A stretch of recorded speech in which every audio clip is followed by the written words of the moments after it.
फिटनेसचं रहस्य काय? आता मी बघितलं तुम्ही 2 राउंड मारले इथून नॉन स्टॉप. माझ्या फिटनेसचं रहस्य असं आहे की मी डायटिंग करतो आणि रनिंग करतो. मला हे दोन गोष्टी खूप आवडतात. त्यामुळे माझा फिटनेस एकदम ॲक्युरेट आहे आणि एज माझा म्हणजे वेट माझं 67 आहे. 67 वेट आहे का तुमचं? अच्छा. आणि तुम्ही जिमला का प्रेफरन्स नाही देत?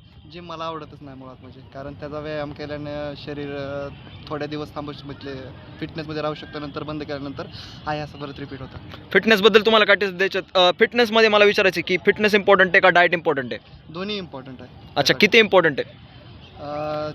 झोपणं पण. हां, झोपणं जास्त इम्पॉर्टंट आहे त्यासाठी. 8 हम्म. तास तर कमीत कमी झोप पाहिजे. किती? शरीराला 8 तास 8 तास कंपल्सरी. कंपल्सरी. आणि हे जे आजची जी लाईफस्टाईल झाली ते लोक रात्री पण काम करतात, त्यांची हेल्थ नाही का सॅक्रिफाईस करतात हां. पैशासाठी, तर त्याबद्दल तुम्हाला काय बोलायचं आहे? त्याबद्दल सध्या तरी काय बोलू शकत नाही एवढंच. बरं, मी तुम्हाला एक प्रश्न विचारतो. एका माणसाने जर दिवसाला फक्त एकच गोल बनवला, 100 डिप्स फक्त दिवसाला म्हणायचे 100, हां. आणि तो जर कंटिन्युअस राहिला त्या गोष्टीमध्ये, ओके, आणि दुसरा माणूस आहे तो जिमला चाललाय पण तो हेवी वर्कआउट करतोय, तर तुम्हाला काय वाटतं? पण त्या हेवी वर्कआउट करणाऱ्या माणसांमध्ये जिम सोडली तर कुठला माणूस टिकल? जो हे करतोय तो 100 डिप्स 100 डिप्स करतो. म्हणजे Daily. कन्सिस्टंट असायला पाहिजे ना. हां, कन्सिस्टन्सी आणि एक्सरसाइजमध्ये तुमची सगळ्यात बेस्ट एक्सरसाइज कुठली? रनिंग.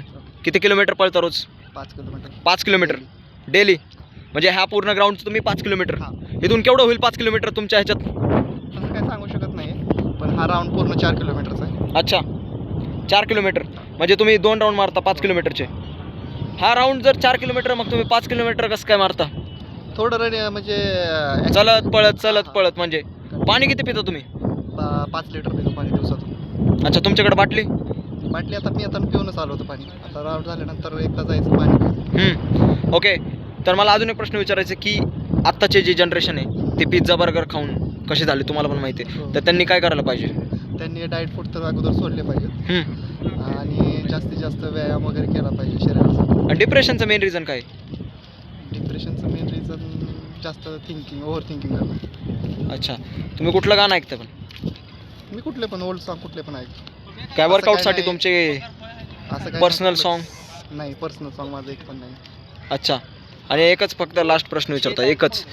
कम्युनिकेशन स्किल कशी डेव्हलप करायची कम्युनिकेशन स्किल तुमच्यासारखी? मी बघितलं की यार काय कॉन्फिडन्स आहे तुमचा. 100 जण तुमच्या आजूबाजूला होते आत्ता.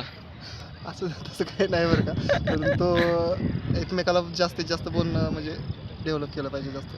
अच्छा, कम्युनिकेशन त्यानंच वाढतं जास्त. खतरनाक. जय शिवराय तुम्हाला. जय शिवराय. शुभेच्छा. बघू शकता काहीच